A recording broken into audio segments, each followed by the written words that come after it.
നമ്മുടെ അനീഷേട്ടൻ ഈ അനുമോളുടെ ഒരു പ്രശ്നത്തിൽ രാവിലെ തൊട്ട് മുഖം വീർപ്പിച്ച് നടക്കായിരുന്നു. രാവിലത്തെ മോർണിംഗ് ആക്ടിവിറ്റിക്ക് ശേഷം അനീഷേട്ടൻ ഒന്ന് ഉഷാറായി. അപ്പം ഷാനവാസിക്കയും സാബുമാനും കൂടെ അനീഷേട്ടൻ ഇങ്ങനെ നടക്കുമ്പം അനീഷേട്ടൻ്റെ കൂട്ടത്തിൽ തന്നെ ഇങ്ങനെ വെച്ച് പിടിക്കുകയാണ്. അതേ വഴിയിൽ അനീഷേട്ടൻ നടക്കുന്ന പോലെ തന്നെ തൊട്ടുരുമി നടക്കുകയാണ്.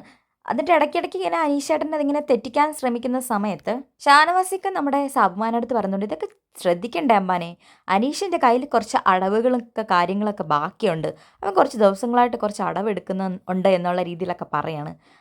ശരിക്കും പറഞ്ഞാൽ ഷാനവാസിക്ക് ഇങ്ങനെ പോകുന്ന സമയത്ത് ഞാൻ വിചാരിച്ചു അനുമോളുടെ കാര്യം എന്തെങ്കിലും അറിഞ്ഞിട്ട് ചോദിക്കാനാണെന്ന്. പക്ഷെ അതൊന്നും അല്ലായിരുന്നു.